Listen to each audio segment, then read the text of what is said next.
Hi guys, how we doing? And we're back. Welcome back to the Free Hammers podcast. Sorry we wasn't about last week due to work and things like that. Unfortunately, we didn't have time to record, but we are back this week. So hopefully it's a good show for you. We've got loads and loads and loads to talk about. How we doing, Luke and Lee? I'm good, mate. I'm good. I'm very good.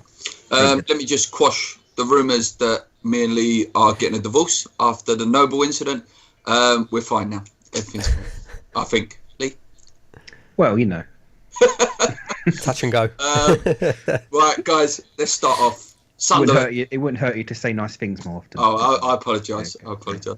Let's start with Sunderland. Anyway, guys, 2 wins on the trot, 2 clean sheets. Yes, come on. Have we turned it around? Like Lee said a few weeks back about teams go through a bad run. Hopefully this is ours. Guys, let us know. It was necessary given the run we've got coming up. It's blinking tough. After we play Stoke, well, including this weekend coming, so it was important that we got some wins on the board. And starting, we haven't talked about Palace, have we? So just quickly, great performance, played really well. It was great.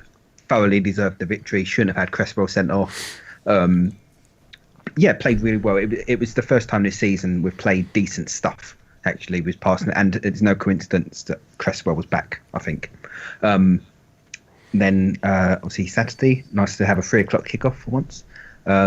We huffed and puffed and finally blew down Sunderland, so that was good. Mm-hmm. Paul, I think you didn't catch it live, did you? But you unfortunately, I didn't get to see the game, so I've only saw the highlights. But it looks like we're getting our confidence back. You know, I think they actually summed it up well on Match of the Day when Gary Lineker said, 2 wins, 2 clean sheets, crisis over. I can't remember who the pundit was, and he said, "Well, not yet." And I agree. We're not out the woods yet because, it took a 94th minute screamer from Winston Reid to sort of save us and gloss over. Like I said, I didn't see the game live. From what I've read and from what I've seen, we did play really, really well first half, particularly. But I think that's what it is. It's just about getting that confidence back. Do you agree that something like that, a 94th minute winner in a place where you have had real confidence issues, can turn something around? That could be a turning point. I said on Saturday, I can't remember if it got on the vlog or not, I just said it to you, Luke, that's other than the first game against the Slovenian team, all our other victories in that stadium have been 90-plus minute goals. Bournemouth, the other one, Accrington, and obviously Saturday. Yeah, they've all been late winners, haven't they? Yeah. So, just before I go on to the positive, some negatives I can take from the stadium, guys. I don't blame the stadium at all. Me and Lee had this debate on Saturday. Definitely something, though. If we have not scored in that first 30 minutes, the stadium does go very, very negative and very hostile. So it'd be interesting to hear from others, because certainly in our block, it's so negative. The people that sit behind us, and I don't know if they probably don't watch this show, but the people that sit behind us, they're just so negative. Mm-hmm. And it just say one thing positive. They just don't, everything that they say is negative. They were giving Zaza such a hard time. And again, I think he didn't have the greatest game. He certainly didn't play as well as he did against Palace, but he was trying really hard. And you can see what it means to him when he misses the chances, that he's really frustrated with himself. So I think he went close with that bicycle kick as well. Yeah. A bit out to won the goal. Yeah, I made some weird noises when that happened. It's a shame you didn't catch the game, Paul, because I have to say, Milson Fernandez filling in at that left wing-back role was fantastic, considering he has no defensive sort of aspects to his game. My starlight of the game, apart from Winston Reid, Fernandez looks like a real one of them astute signings that we've plucked out of the bag. Yeah, no, it's good to hear. It's good to hear. I think his downfall might be, what's his position? I know he's young, but it'd be good to see him tied down. I know he had to fill in that necessity really at left wing back, but I think it's about the 4th different position he's played for us. I don't want to touch on it and touch old war wounds, but I can see him possibly, if he plays a few more like that, maybe touching Mark's place. I don't know. I wouldn't mind seeing that, actually. Obiang's the main starter for midfield now, isn't he? Take away Lanzini, but Obiang's the main starter. Obiang should be first name on the team sheet in search of it. At the moment, in my opinion, he's been, again, a fantastic match. It's just his range of passing. You know what I like about him is that I think he misplaced about 2 passes, but he doesn't drop his head. He just carries on and goes again and tries again. And he was spraying some lovely stuff around. And actually, that's an interesting stat, Lee, actually. Fernandez, 93% passing accuracy. Yeah, it's very good. Yeah. Fantastic, really fantastic for a guy making his sort of, was that his Premier League debut? Or? It was certainly his first start. But, something like that, though, if that was someone like, I don't know, Joe Allen, it'd be in the press. No one mentioned Fernandez's performance the other day, and it was a really good performance. Playing that position, 93% pass accuracy. Is he 19? Doesn't even get a mention in the press. Annoys me. So, as well, talking about possible negatives, again, I didn't see the game live, but again, going from what I did hear and what I have read, possibly the 3rd game in a row Antonio hasn't played well. He was poor. Yeah, I thought it was quite a sulky performance, actually, Saturday. It was a bit strange because he had a moment where he sort of does what he usually does, kick it ahead of him, and he completely did Van Aanholt for pace, which is no mean feat because he's quick. But then his crossing was shocking, really, really shocking, and he got pulled off. He should be dropped at all. I'm not saying drop the guy, but I would say we'll come on to it in a bit, but I would bring Faguli in on Wednesday just to give him a run. Not play Ayew on the right wing. I can't see Ayew being ready to start. I'd like to see him off the bench. I think he'll start tomorrow. Do you think? I think Ayew will start up front rather than on the wing. Yeah. Well, it seems like they bought him to score goals, and they bought him as a striker, and he will play on the left rather than the right anyway. So Payet's not going to get dropped from the left. Exactly, yeah. So I mean, I could see him coming in really, and a lot of people have said this with the whole Zaza signing. We only signed Zaza the way that we did because we only bought him in until Ayew was fit. Mm-hmm. What do you make then of some of the rumours, just touching on before we move on to Chelsea? A lot of rumours that Icardi is going to have an audacious £24 million bid going for him because he's sort of burnt his bridges a little bit. I haven't looked into this, but from the outside, he sort of peed off the Inter fans, hasn't he? I think. Yeah, basically. Something about the ultras, yeah. What happened was, to cut a long story short, I don't know. They weren't happy with him. They'd had a bad game. He went over to the fans to give. This is his story. He wrote this in his book. He went over to the fans, to the ultras, and he wanted to give one of the little kids there his shirt. So he gave the kid his shirt. He said the kid was really happy and everything. And then the ultras took the shirt off the little kid and chucked it back on the pitch. And he basically slagged them off in his book. And then he threatened to get some Argentinian gangsters to come down and he was like, yeah, come on then, let's sort it all out. You've got to remember as well, Icardi's quite young still. And he has said now he wrote this when he was young and he regrets it. He regrets it now, but this has all come out now, and it's all been on top. The other week he missed a penalty, so they was right on him again. And there's banners. As well, wasn't he? Yeah, and there's banners. Did they take that? I think they might have took the armband off him. I'm not 100% sure, but there've been banners up and everything. But he is an unbelievable player. What's the age? Sorry? What's 24, the age? 24. Yeah, something early 20s. I remember it's ridiculous. I actually said I wanted the most. I remember saying that I wanted Icardi because the record was incredible. He's like a 1 in 2 player. So phenomenal. I don't think we've got any chance of signing him. No, I don't. I'd also say that at 24, why the hell is he bringing out a book? Yeah. Well, yeah, that's it. Again, why bring an autobiography out at that age? It doesn't really make sense, but that's how it goes these days, isn't it? Yeah. Would be sensational though if we could pull it off. Would be absolutely sensational, but I can't see it. It's a big signing for January. I said before that it's quite, certainly in the last couple of windows, there hasn't been that many big money moves. Certainly at West Ham, we haven't spent much money in January. I suppose it depends where we are though. If we fall back into this trap, because remember we've got some bloody hard games coming up. It's sort of double-edged sword, though, isn't it? It's sort of harder to attract when you're closer to the bottom than it is if you're sort of closer to the top. But, and again, if we send Zaza back or whatever, then who knows? I mean, Icardi will have the top teams in the world after him. We've got no chance. It's not going to happen. We've got no chance. No chance. Yeah. So big game. I'm going to say tonight because this podcast will go out tomorrow morning. Chelsea, first London derby at the stadium. Don't count Watford as a London derby. Huge, guys, huge. I'm really looking forward to it, actually. It's going to be a real test of the atmosphere, I think. Yeah, I'm looking forward to it. It's the first proper night game in the stadium. I say that because it's not been dark in the others. Now we're into winter, so it's a proper night game. So hopefully that adds a bit of a buzz, and certainly over 5,000 Chelsea fans will be in there, so they'll be up for it. I'm so disappointed at the ticket sales. I really am. And I think maybe West Ham have shot themselves in the foot with the previous purchase history thing, that you sort of lose a chance. Certainly that, and I think a little bit maybe that people just didn't want to go because of security issues, and it took a long time. It took a long time for the police and West Ham to come out and say this is our plan for the game, when perhaps that should have been done earlier, or West Ham should have said, look, come to the game, and put out some sort of statement that said your safety is our number one concern or something. I don't know. I think that is the main reason why people stayed away, to be honest with you. Some of it is to travel as well. Like sometimes it's an absolute nightmare to get out of that stadium. Like Sunday, anyone watching the show would know who went to the game. Jubilee line was cancelled. Then the Docklands Light Railway wasn't working. It's just an absolute nightmare, and you don't need that in a midweek game when you've got work in the morning. That's true, but it was like that at Upton Park Station. And if this was at the, it's that hard to get home. Wednesday night, if this game was being played in the Boleyn, it'd be sold out in minutes. Oh yeah, seconds. Yeah.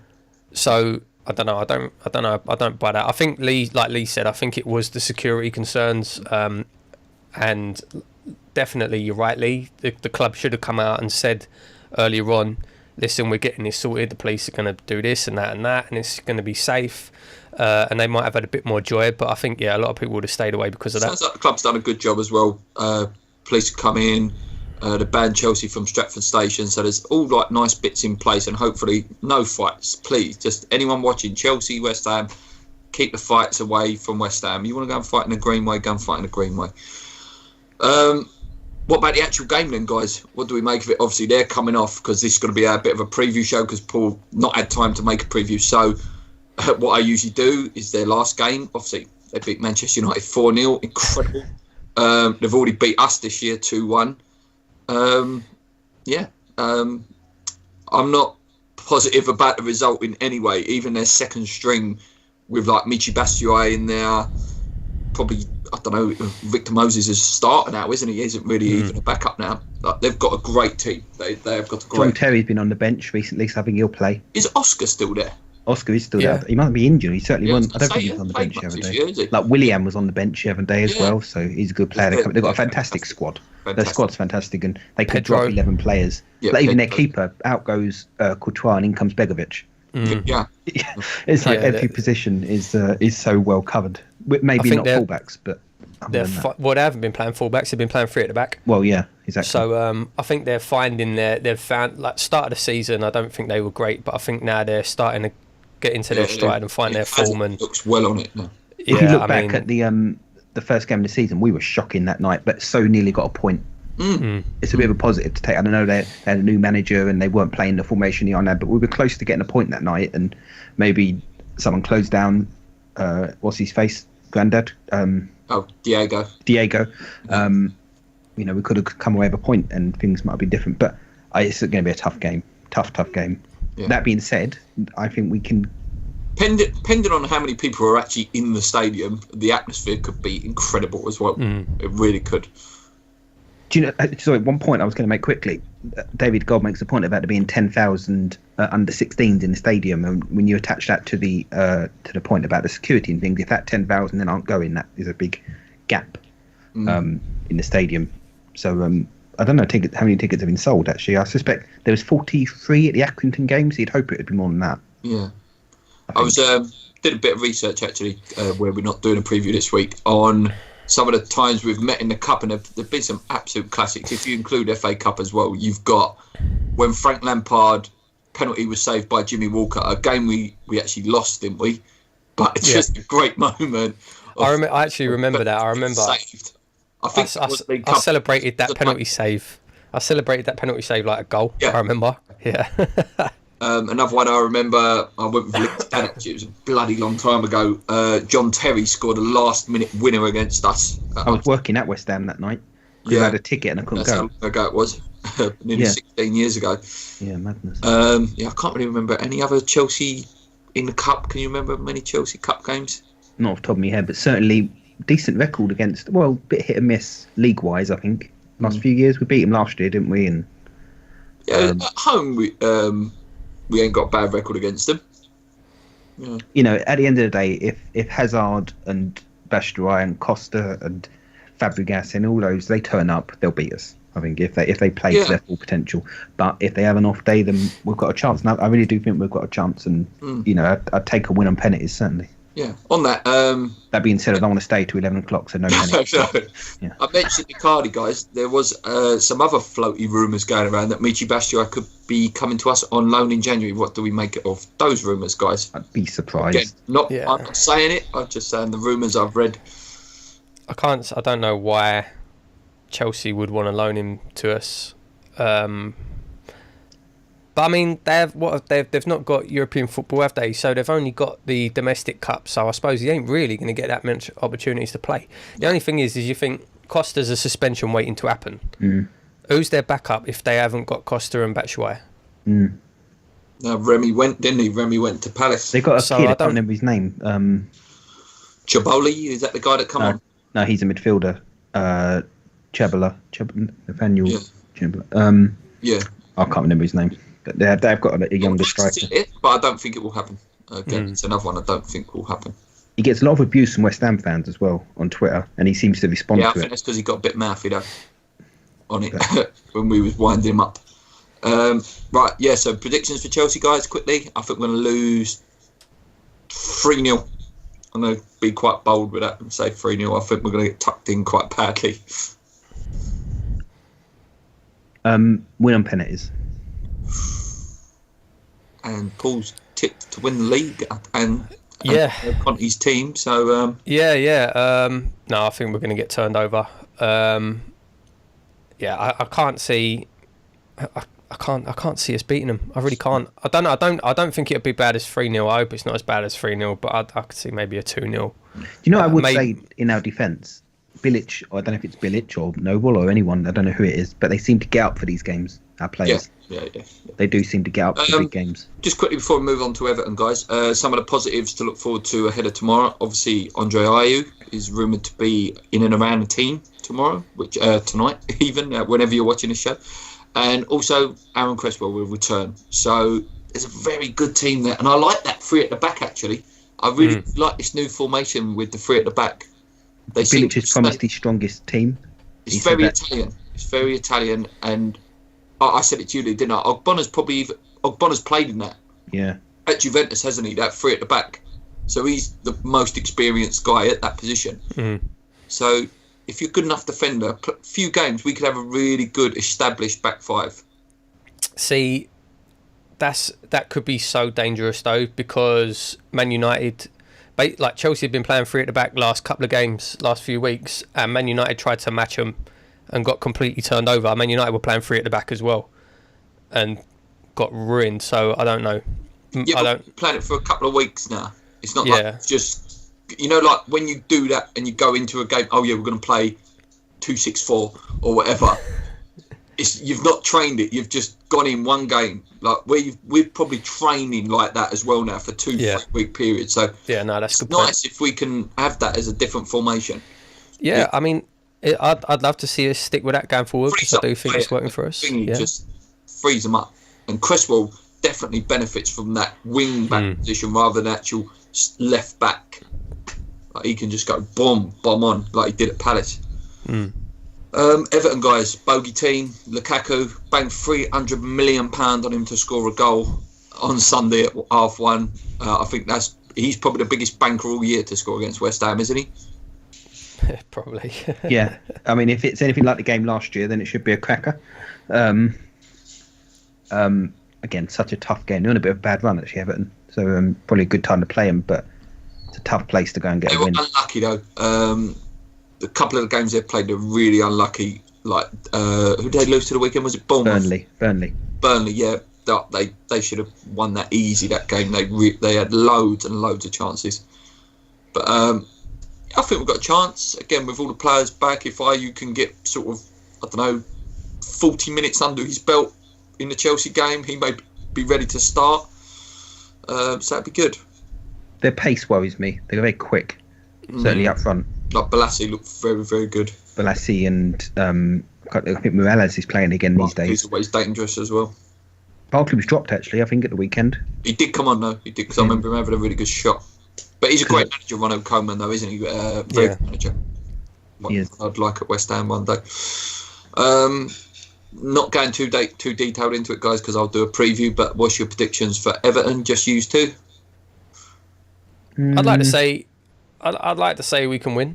I'm going to predict a cheeky 1-0. I'm going to go a not so cheeky 1-1. Is a draw a good result up there? A team that's renowned bogey team. Yeah, it's a great result. I agree. Yeah. Any draw away from home in the Premier League, I think, should be classed as a good result. Top 8 team, I think you can't take anything away. Can I ask a question? As a fan, would you rather us rest most of the good play, rest your Payets, Lanzini's, blah blah blah on Wednesday and throw them back in? No, we're not going to win the league, so we might as well try and win a cup. I agree. Murphy said that. Danny Murphy. Yeah, he did. Yeah. About West Ham should not be resting players in the cup. They should go for it because, like you say, we're not going to win the league.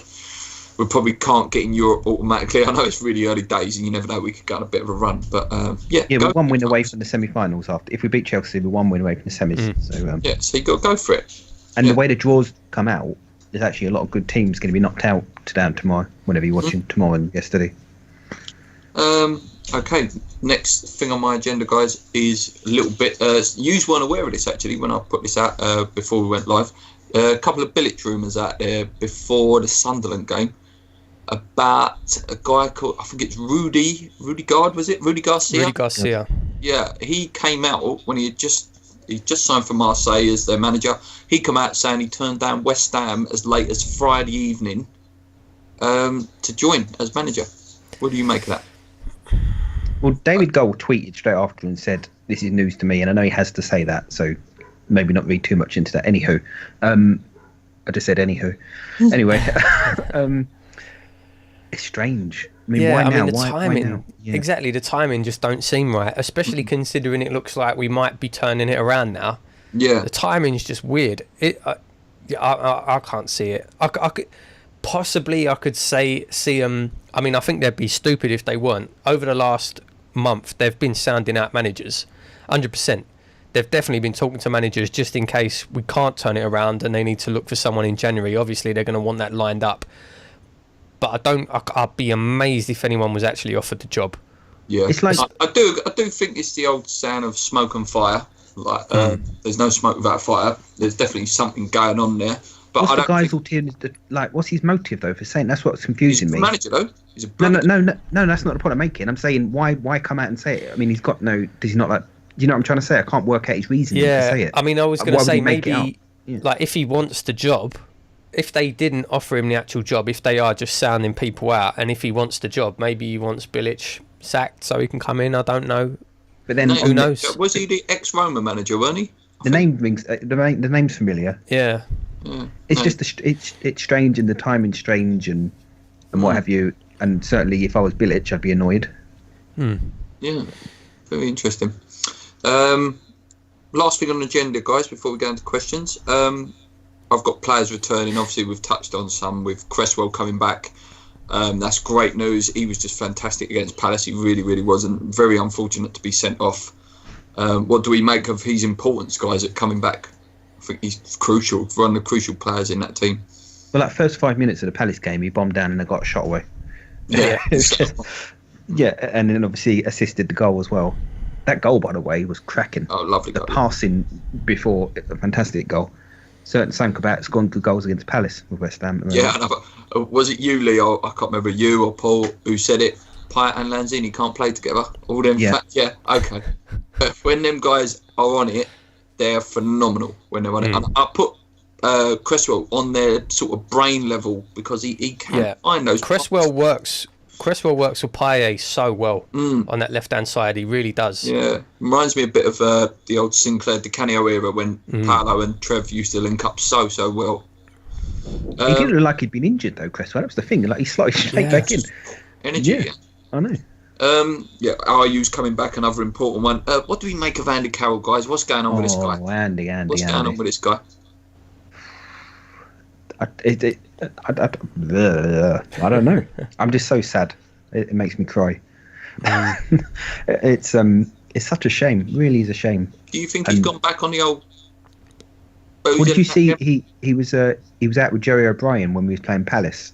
And, I don't know. That seems like that's been blown out of proportion, though. Yeah. No, I agree with that. That it's probably media's blown it up a bit. But also, it was. I obviously I don't know. I wasn't there, but according to one of the moderators on Knees Up Mother Brown, a guy called Romford, he was in the pub. He was in the same pub. He was on the table next to him, and he said it weren't during the game at all. It was at like 9 o'clock in the evening, and Winston Reid turned up as well. And he said they were just. I want to go. Yeah, but he said they were just having a quiet drink. You know, they were sitting in the corner. He had his hat on. They were trying to just keep to himself. Apparently, he had 2 beers, and that was that. He weren't off his face, falling around, jumping on tables, and like I think it's a shame the way that the press just jump all over players like that. You know what? He can't even go out and have a drink with his mate. Just literally a quiet drink, not sitting in the corner, not trying to get any attention or nothing. Just leave the man alone. Yeah, but a quiet drink, like as you say, as it was even pictured like quiet drink sitting in the corner. It's not like he's there like Gaza with his top off, swinging it around, and giving it all large. But isn't that the problem with the world we live in now with social media and things? You can take a photo and pretty much stamp anything on it to make it look like they could literally put a timestamp on it, couldn't they? And so it looks like, and that's the world we live in, I'm afraid. And perhaps he needs to be a bit more aware of that. I'm sure he could go to a more, and I completely agree with what you're saying, Paul. But I think he could probably go to a more discreet pub, or but where, like, for all we know, that might be a discreet pub. They might have specifically gone there because it's not known for football fans and stuff. So maybe he was opening. Wherever you go, Lee, everyone's got one of these. Yeah, no, it's true. But I mean, like, and you can't expect the man to just sit in his house for the rest of his life. No, I'm not saying that. But I'm just saying you do have to be aware that, if you're doing that, then there's going to be a photo with you and a pint in your hand, and it's going to be on the internet, and it's going to be in the press, and it's going to be blown up. Yeah. So maybe, I don't know. Have an orange juice instead. Go out for your mates, have an orange juice. Don't sit there with a pint. Yeah, you may as well get pictured doing the old Gaza if it's good. I mean, I'm not begrudging the lad. I'm older than him.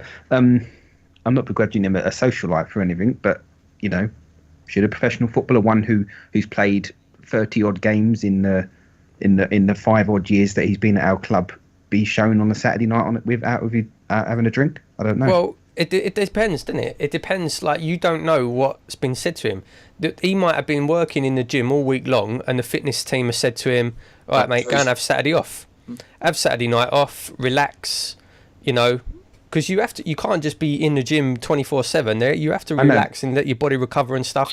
Maybe the fitness team said to him, "Go on, mate, don't worry about it. Have Saturday night off. We'll see you again on Monday morning." I'm sure they didn't say to him, "Go and have a pint." No. How'd you know?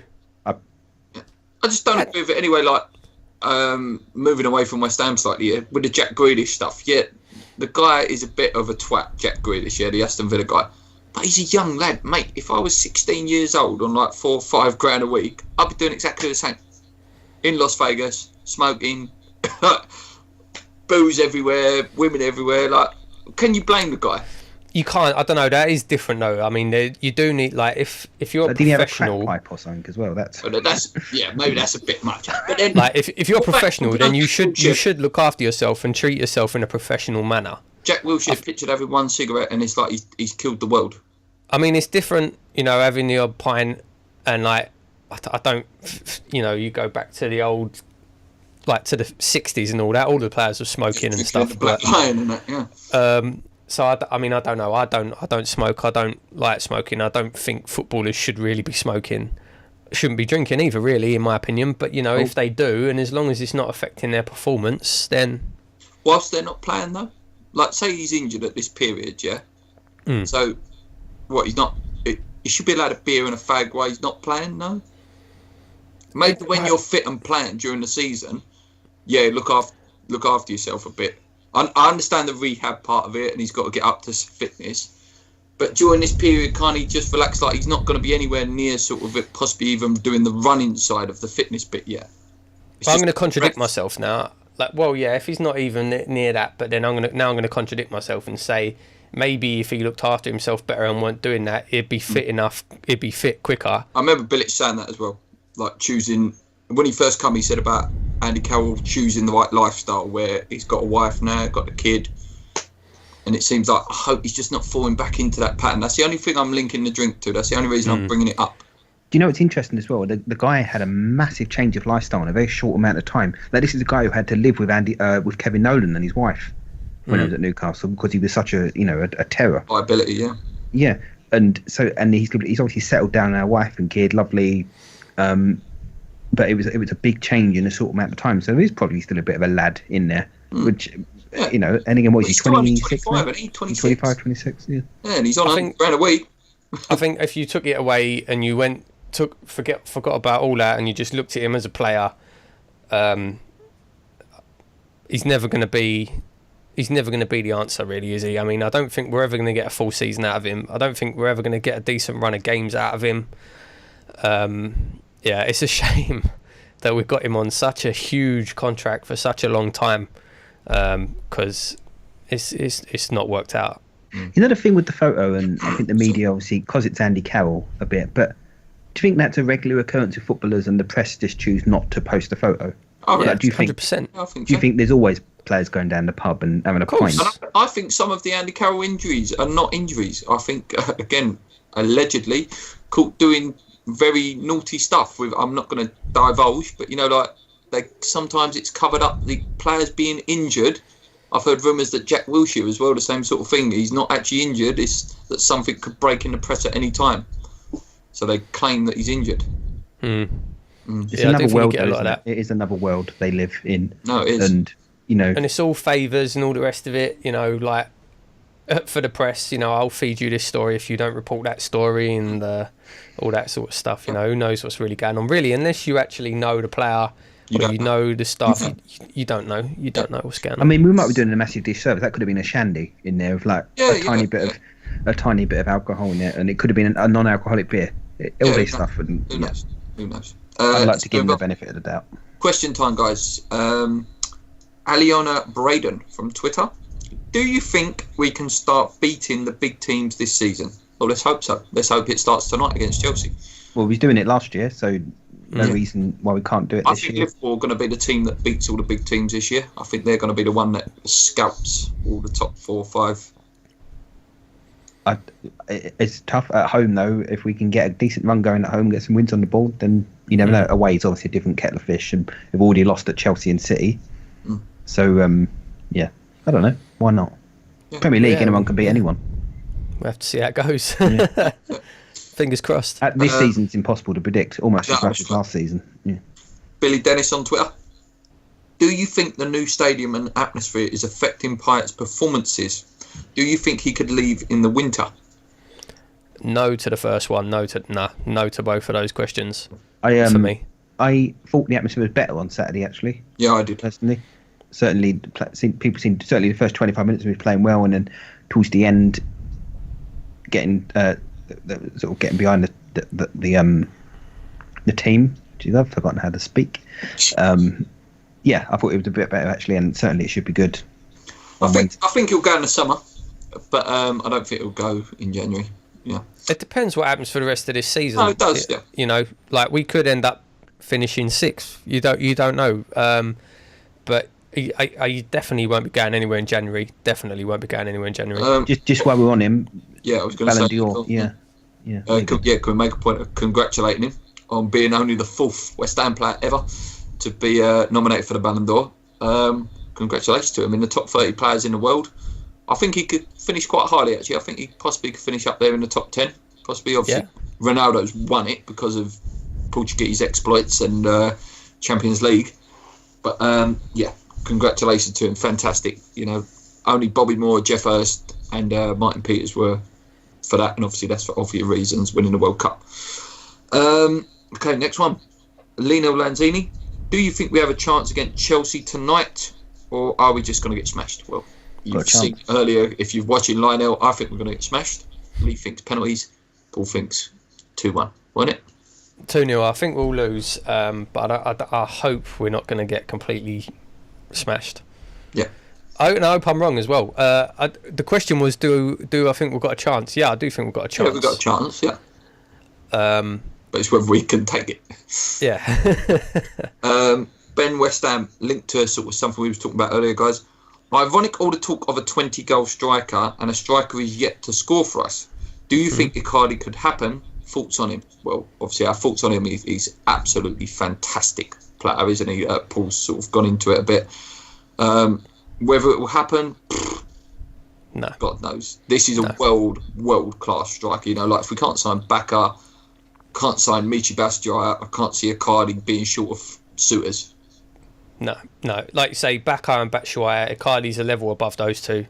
It's probably, at the minute, he's probably on the same kind of level as Lacazette, who we couldn't attract. He's got that Hollah vibe as well, the Juventus guy, that sort of ability. No. The other half of that question, though, is worrying that we haven't had a striker score this season. Rightly. It's, yeah, I mean, that's something that I've been saying that for a couple of weeks. And to me, it just makes me wonder, is it the strikers, is it the players, or is it the service? Is it the system? Is it the way we're playing? Would it matter who we had up front? Could we put Aguero up front? Would he score? Do you know what I mean? Like, it's a good point because we're not creating that many chances. Like Sunderland, we played really well first 25, and yet probably should have scored 2 goals, hit the post. A couple went by, and maybe one at the bar. I can't remember. But we didn't create that many chances for Zaza. I mean, you think we've tried Zaza, Antonio, Caleri, Fletcher. That's anyone else? That's 4 different strikers we've tried up front. None of them have scored yet. I think between them they've only had a couple of shots on target. I mean, and when you think, like, even his name's gone. I'm just the players that have scored for us before up front. What's the guy's name who was rubbish last season? Went out on loan, played for the season before. I can't think of his bleeding name now. No, not Valencia. But Valencia you could use though. Yeah, like Valencia scored goals, but that's not what I was thinking of. This is really annoying me. He went off to. He was playing in like the Middle East or something, and then he got released. Maiga, yes, that's the one. Yeah, even Maiga scored for us. Do you know what I mean? So I don't know. Is it the players or is it the system? I don't know. Rally together on Twitter. Will Andy Carroll ever play again this season? Well, I think he will, but you probably only get about another 6-7 games out of him this year. If you're it's worrying when they sort of said they underestimated the diagnosis, if you like. So that's worrying to say that it's sort of a bit of a snowball effect. Is like he got to a point where he should have been fit, and then he had a setback. When that happens, sometimes you don't see him for a long time, which would be a shame. Especially when the other players that have been injured have come back sooner than expected, like Cresswell and Ayew. Andy Smith, Facebook. Can our poor form be put down to the width of the pitch? I think it's rubbish, but the way a lot of fans are talking, you would think we are playing on a 5-a-side pitch last season. That's a good point. No, I don't think it's got anything to do with it. Like the teams we're playing against have to play on the same pitch. No, that's right. So I don't think it seems that much bigger either. It's slightly bigger, but I think it's a bit of an illusion that the pitch is bigger. I mean, certainly the more space, people like Payet want space, don't they? So it should be a good thing. Yeah. I mean, apparently that was the point. They wanted the pitch bigger for the likes of, like you say, Payet and Antonio and Cresswell, players like that, to get space to running down on the wing. I don't think that's. That being said, Luke, I think you said it on Saturday at the game. The pitch looked a bit dodgy, actually. Yeah, there were some little. There were some rough patches. Yeah, weren't there? Yeah. I know we've had a bit of bad weather lately, but it's had to keep an eye on. Okay, next one. Jack, Twitter. How much influence do the owners have on who we buy and play? Does it come down to how much they cost and wages? Absolutely zero. Wages. Huh? The owners have absolutely zero input to the players we play. Oh, on play, yeah. I'll agree with that. And we've said before about there's obviously a transfer committee with Tony Henry and Bilic and the owners. So you'd like to think it's, but there's always a player that Sullivan has had a bigger say on. And again, we've said this before. If you believe what you say, it was Bilic that pulled the plug on Baka in the end. So Yeah, I think Sullivan always has one or two that he brings in. Like. He likes his South Americans through the years. You'd say Caleri was, if you wanted to say Caleri was probably.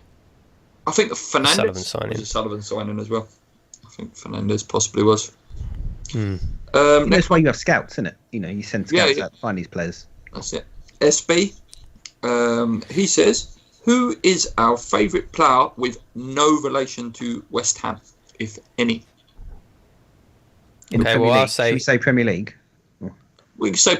Well, I Just tell you in what, general, name yeah. two. Name two. You can name a Premier League one. I'll tell you what, let's do 3, right? We'll do overall, Premier League, and historic, like so players who are no longer playing. Okay. All right. Yeah. Because my favourite player is no longer playing anymore. Yeah, neither. And I know Luke's ain't either, so Yeah. so go on in, Lee. And he's a non-West Ham. Right, we'll start Premier League then. Yeah. Okay. Premier League. My favourite player It's hard. Currently playing. currently player the Premier Aguero. League. Aguero. for me. Aguero, yeah, definitely. Yeah. Do you know who else though? David De Gea saves Man United so I much. do love Kevin De Bruyne.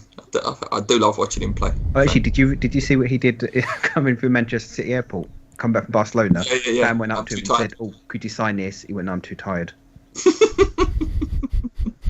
Actually, Yeah, modern I do footballer love- for you. I love De Bruyne. Yeah, I can't really think that current now.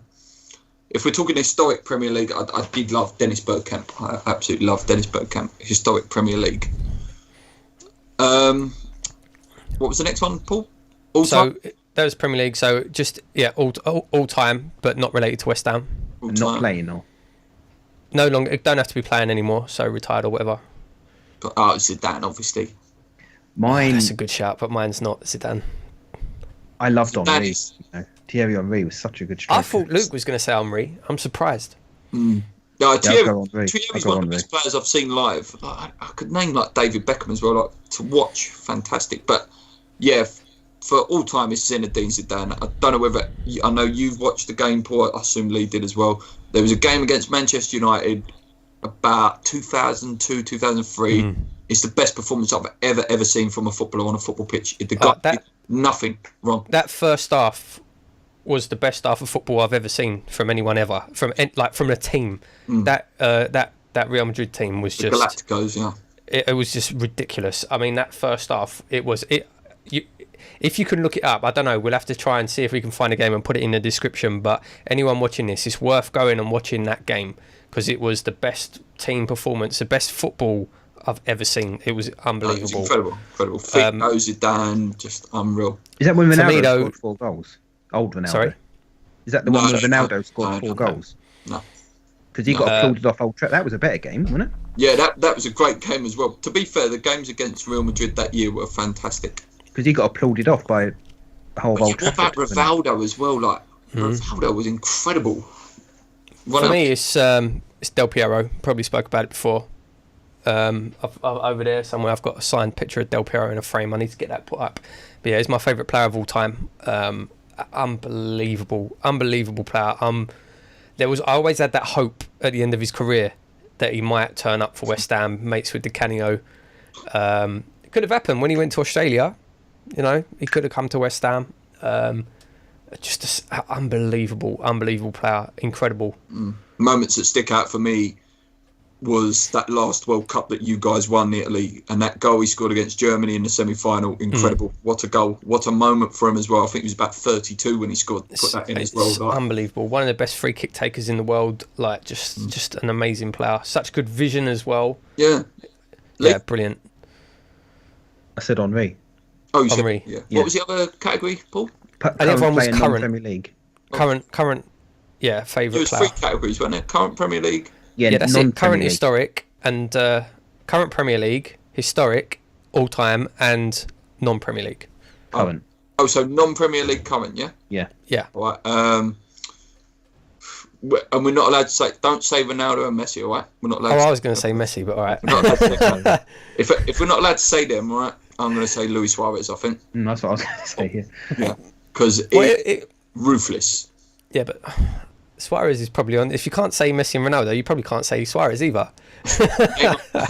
But Neymar, take yeah, them I don't know. top Take your five out- pick. Take them top 5 out, and then who you're going to say? Bow I ain't saying him. No. for influential. Bow. I ain't forgiving him. No.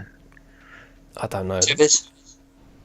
Well, yeah, West Carlos Ham is still connection, though. We playing. said we're not allowed West Ham. Oh yeah, no West West Ham Ham connection. Yeah. No, no. It's Messi. I'm gonna say Messi. I'm gonna.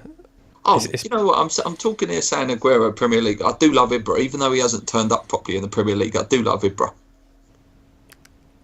Yeah, not Pogba though. still missing somewhere, Pogba. That's a good question, that.